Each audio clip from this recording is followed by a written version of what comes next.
La fabrique de la ville contemporaine pose la question de la densité. Il faut faire dense pour consommer moins de territoire, pour partager, pour mutualiser les réseaux, les infrastructures et les services, mettre le plus grand nombre de personnes, d'infrastructures et services sur un territoire limité. La densité en même temps pose des questions en termes d'acceptabilité, puisque rapprocher pour faire plus dense, pour compacter, c'est un moment aussi créer des possibles problèmes de vis-à-vis d'entre deux, et donc on est dans une recherche qui est un peu dialectique entre compacter, ramasser, donc faire plus de plein pour des questions de densité et de compacité, et en même temps créer du vide de façon à ce que cette densité puisse être acceptable. Donc la vraie dialectique qui se joue aujourd'hui, c'est comment rendre la densité acceptable. Regarder Paris comme modèle de densité acceptable est super intéressant parce que Paris étant la ville la plus dense d'Europe représente un modèle où la densité n'est jamais ressentie comme telle. Donc, qu'est-ce qu'on a découvert dans ces études?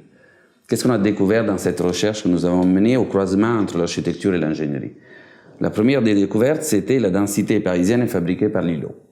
Sur 4000 îlots ou 3500 îlots qui ont été analysés, ils sont tous porteurs du même coefficient d'occupation du sol. Ils sont tous porteurs de la même densité.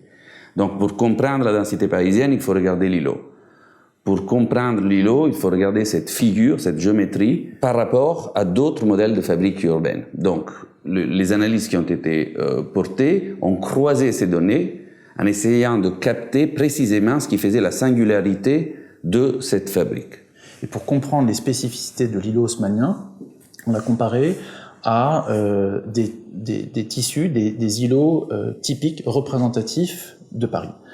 En partant de l'îlot haussmannien, puis le tissu des maisons en bande du quartier de la Moussaïa, les ensembles HBM, ensuite la typologie de l'immeuble tour, et puis 3 exemples d'opérations d'aménagement plus contemporaines, la ZAC Bercy donc dans les années 90, Masséna dans les années 2000 et une des dernières en date, Clichy-Batignolles, donc qui est une opération d'aménagement actuelle. Et on compare ces fabriques, ces îlots et ces fabriques de la densité au travers d'indicateurs qui sont des indicateurs de géométrie, de topologie, de morphologie, typomorphologie. Donc on s'intéresse à un indicateur qui, à notre sens, permet de passer de la densité à cette compréhension de la fabrique, qui est la compacité. La compacité qui mesure la surface d'enveloppe, la surface de façade développée par un ensemble bâti, ramenée à la surface occupée, la surface habitée, ou à son volume habité. On regarde également la question des épaisseurs des bâtiments, le degré de mitoyenneté. Et puis on s'intéresse également à des indicateurs de bioclimatisme, qui sont l'accès au ciel et l'accès aux ressources que sont le soleil, la lumière. Le premier constat qu'on peut faire sur cette analyse comparée, c'est que l'îlot haussmannien est bien celui qui présente la densité la plus élevée, avec une densité supérieure à 5, à comparer à la densité des ensembles HBM, qui est de l'ordre de 2,5. Donc on a une densité qui est 2 fois plus importante dans la fabrique de l'îlot haussmannien. Par rapport aux opérations d'aménagement plus contemporaines, on a une densité qui est au minimum 50% supérieure à ce qui est produit aujourd'hui. Ça c'est intéressant, puisque dans les opérations d'aménagement contemporaines, de manière objective, la densité est moindre, et pour autant, elle est parfois moins bien vécue que celle des tissus haussmanniens.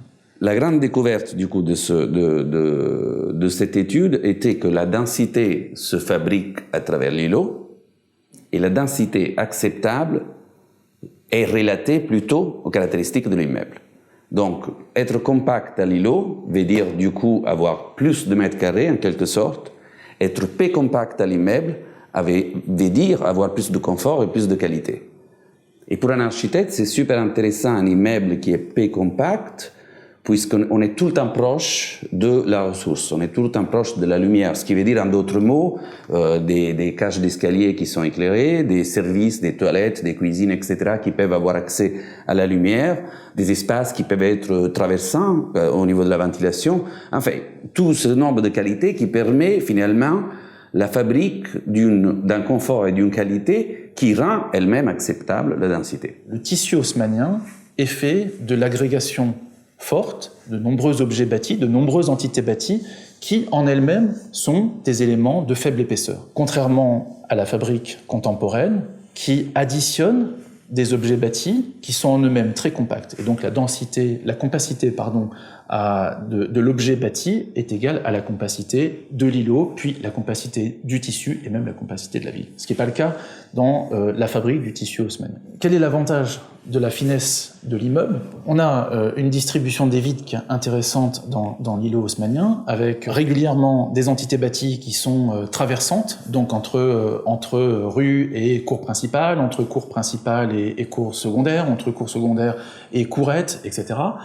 Donc cette répartition des vides permet à quasi toutes les entités bâties de se retrouver dans des situations où les deux façades donnent directement sur l'extérieur, avec une capacité d'aller chercher de la lumière, d'aller chercher de la ventilation, de prendre le soleil, même si c'est moins vrai dans les parties basses évidemment des cours. Et donc on a un accès possible à l'extérieur et aux ressources quasi en tout point des plans de l'immeuble haussmannien. Donc ça c'est extrêmement intéressant comparativement à une production contemporaine où on fabrique des objets bâtis de forte épaisseur, donc à la fois par cette distribution des pleins et des vides d'une part, et par le fait également qu'on retrouve des règles de décomposition entre ce plein et ce vide qui sont constantes à toutes les échelles, des tracés, du maillage, de l'îlot, la fabrique de la densité, et jusqu'à l'immeuble, on est dans une fabrique quasi fractale du tissu parisien. Donc on a exactement la même génération fractale que, par exemple, l'éponge de Menger, qui, à partir d'un cube plein, commence à évider avec une règle de trouver un tiers de vide pour 2 tiers de plein, et on redécoupe comme ça chaque carré que l'on obtient, chaque nouveau cube que l'on obtient par cette décomposition, par cette fragmentation du plein. Évidemment, si on poussait l'opération jusqu'au bout, on finirait par avoir du vide. Et donc entre le cube plein d'origine et le vide, qui serait la fragmentation poussée à l'extrême, on a une situation intermédiaire qui nous semble être assez analogue à ce qu'est le tissu parisien haussmannien aujourd'hui, qui est un équilibre harmonieux, intéressant entre le plein et le vide, entre la fabrique d'une densité maximale d'une part et de l'acceptabilité maximale d'autre part.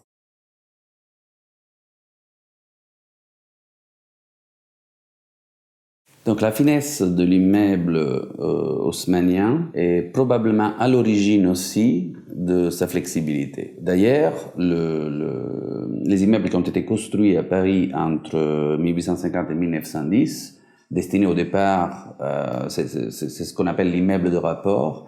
Donc c'est un immeuble d'investissement destiné à être loué à des familles bourgeoises, donc c'est en quelque sorte le premier logement collectif. Ce patrimoine, en fait, cette grande partie de la ville a eu la capacité, en un siècle, d'évoluer en usage de manière impressionnante. Donc la finesse de l'immeuble est une des invariantes, en fait, que l'on retrouve quasiment dans tous les exemples analysés, qui est à l'origine de cette flexibilité. Il y en a toute une série, en fait, de points d'intersection ou de caractéristiques, c'est ce qu'on d'invariantes en fait que l'on retrouve dans tout ce patrimoine. À l'origine, il y a aussi la façade. La façade est un élément qui était c'est assez drôle parce que étant donné qu'Haussmann participait aux ventes et que du coup il a imposé un certain nombre de règles dans les actes de vente qui se répercutaient dans le dessin même de la façade était pensée de manière indépendante au plan.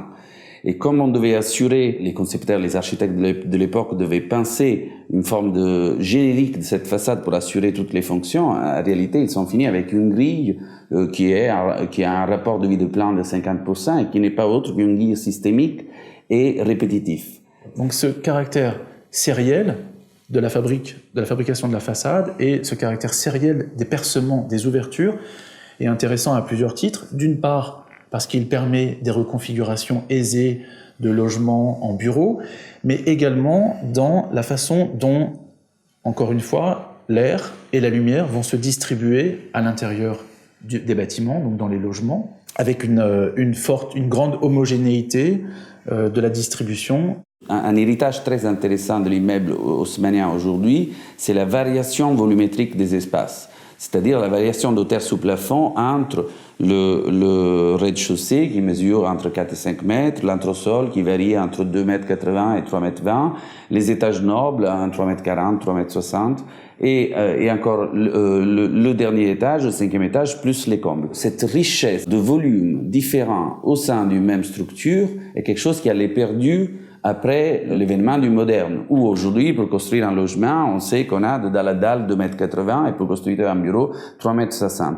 Mais il est rare qu'au sein d'une même structure, on puisse retrouver cette variation de hauteur qui permet de cohabiter, on le voit même dans les premières coupes de l'immeuble haussmannien, qui permet la cohabitation au sein du même immeuble de différents usages et différentes fonctions. Ce qui arrive très souvent à Paris, c'est que les étages nobles sont occupés par des bureaux, les derniers étages sont occupés par des logements, dans des processus qui sont eux-mêmes, encore une fois, réversibles. Alors cette grande hauteur sous plafond, elle a plusieurs intérêts. D'abord, évidemment, en termes de pénétration de la lumière, et dans la figure agrégé de fabrique de l'îlot, qui est le tissu, ces grandes hauteurs sous plafond vont quelque part contrebalancer la faible capacité de recevoir la lumière directement pour des façades qui sont en bas des cours. Donc intérêt pour la pénétration de la lumière et intérêt pour la ventilation. On a aussi montré que la grande hauteur sous plafond permettait, là aussi de façon naturelle, passive encore une fois, de générer